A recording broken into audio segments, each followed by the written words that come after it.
It is my pleasure to introduce the Galaxy Note 8.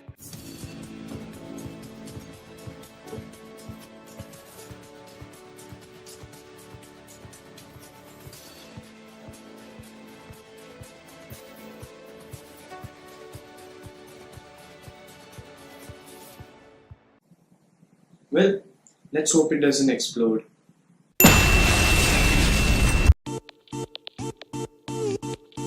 What's up guys, Tech Talks here, and 5 days after the Note 8 has been released, and here I am with a review. It's 2017 and leaks and rumors are now equivalent to announcements.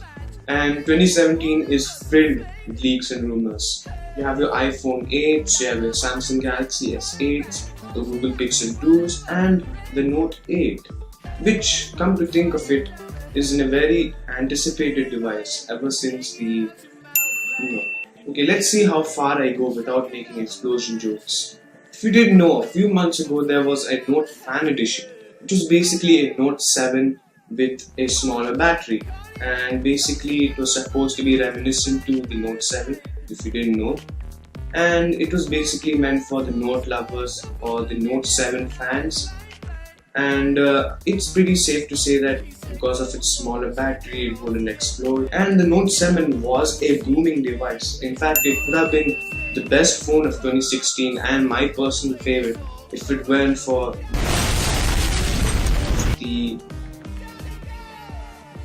outburst. And now we have the Note 8.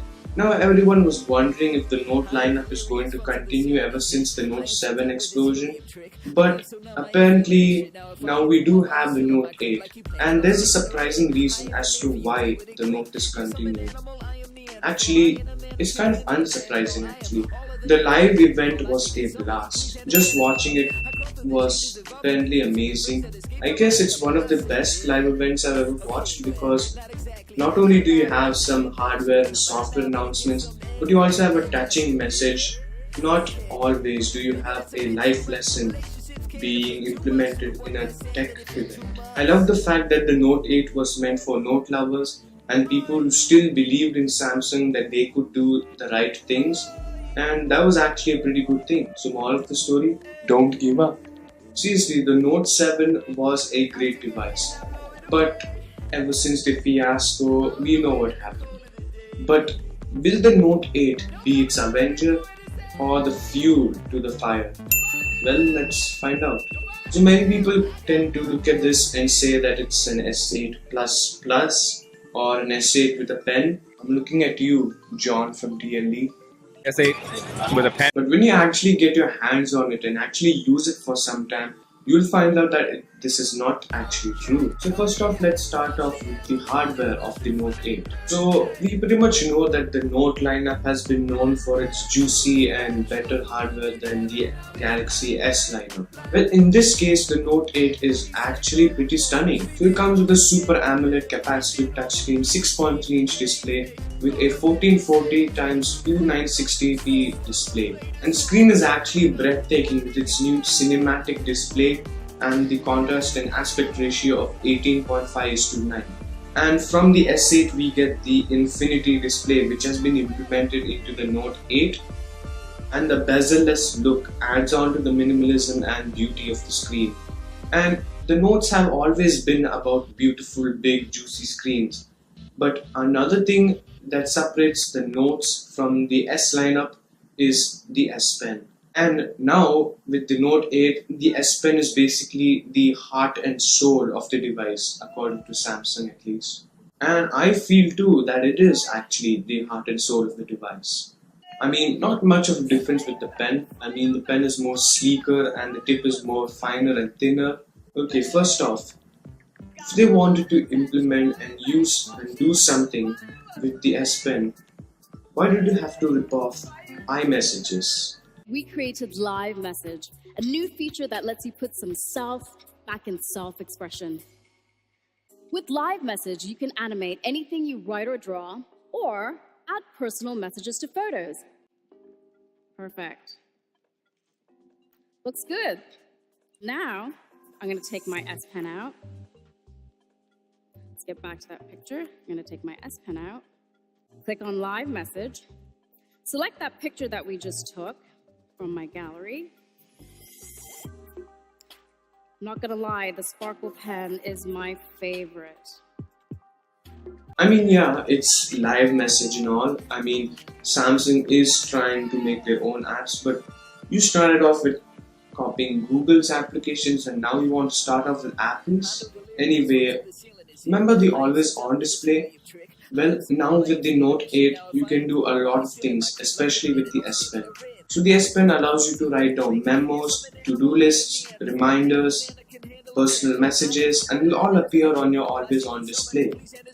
And you can keep writing and writing all the way up to 100 pages. And a bunch of other stuff you can do with the S Pen are translating sentences and units of measurement. Now, of course, the Note 8 is about the display and the S Pen, but another important feature is, believe it or not, the camera actually.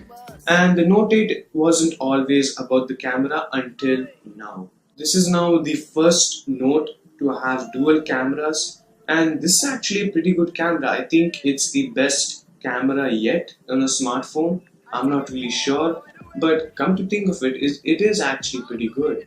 So you basically have two 12 megapixel cameras with a normal wide angle lens and a telephoto lens with 2 times optical zoom, kind of similar to the iPhone 7 Plus. However, what makes it different and better than the iPhone 7 Plus and pretty much every smartphone with dual cameras nowadays is the fact that both cameras are now optically stabilized. But my favorite feature about the camera is this new feature called live focus, apparently. So it's kind of similar to the iPhone 7 Plus portrait mode, except in this case you can adjust the background blur of the subject either before you take the picture or after you take the picture. And not only that, the camera not only takes a portrait mode picture of the subject, but simultaneously also takes a photo with the wide angle lens without any effect. So basically you have 2 pictures in just one shot. And this is what's called a dual capture actually. So you can say it's the iPhone 7 Plus portrait mode on steroids. It is actually a mind-blowing feature also. The video is okay. I mean, you can get 4K video and it's very smooth, very crispy, very lovely.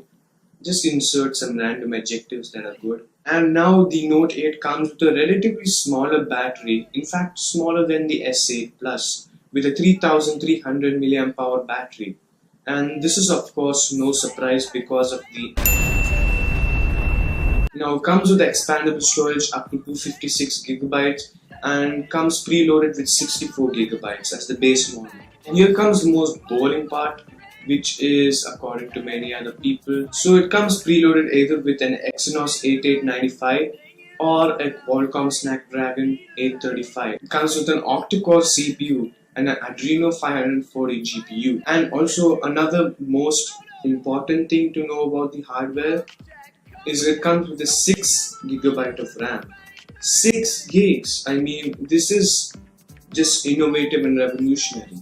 6 gigabytes. I think this is the first smartphone, commercial smartphone with a 6 gigabyte of RAM, and I like the way Samsung is going with this. And yes, if you're wondering, it still has a 3.5mm headphone jack, and Samsung announced this with their usual Apple tease. And guess what you can do with those earphones? That's right. You can plug them into the standard earphone jack. And finally, we have water resistance and dash charge capabilities, which are now more improved. Now let's go on to the software. As for the software, well, not really that much of a change exactly. I mean, it does come preloaded with Android 7.1.1 Nougat, which of course is much better than S8's preloaded Android 7.0. And it still has that S8-esque vibe to it. I mean, if that's a word, of course it's not. And the S Pen locked and loaded, you can still have better features in the Note 8. Speaking of getting locked and loaded, you still have the fingerprint scanner, which is still next to that camera, which is equal to smudges everywhere. But on the other hand, you still have iris scanners and facial recognition softwares, and there are many improvements to the software, not because of the device itself, but mainly due to the fact that it's a Note and it has the S Pen. So the S Pen is what really improves the software. Well, you know, when you take out the S Pen, you have that quick launch carousel. Well, now you can add on any of your favorite apps into the quick launch carousel, and using that S Pen, you can now utilize that app to its utmost optimization. And multitasking has also been much better with the Note 8. Not only because of the big 6.3-inch display, but now you can choose 2 default apps that you want to work with in multitask always, and you can just pair them together, and whenever you take out the S Pen, you can just choose the 2 apps and it will automatically allow you to multitask with the both of them. It doesn't have to be necessarily with the S Pen. I mean, you can even do the S Pen, but this is a pretty good feature. And then you have Bixby, which in my opinion was much worse than the Note 7 blowout. Who's the president of the US?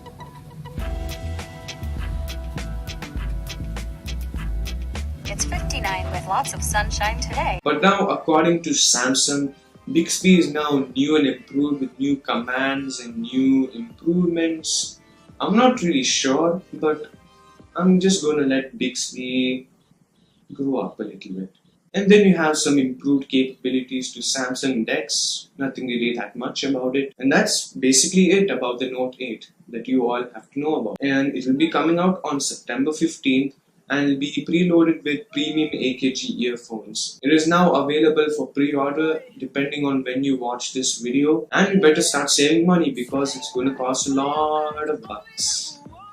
$1,000 to be exact. That's pretty much it about the Note 8. If you like this video, like it. If you disliked it, dislike it. Subscribe to the channel for more videos. Make sure you comment down below on what do you think about the Note 8. So, this is Tech Talks, and I'll catch you guys later.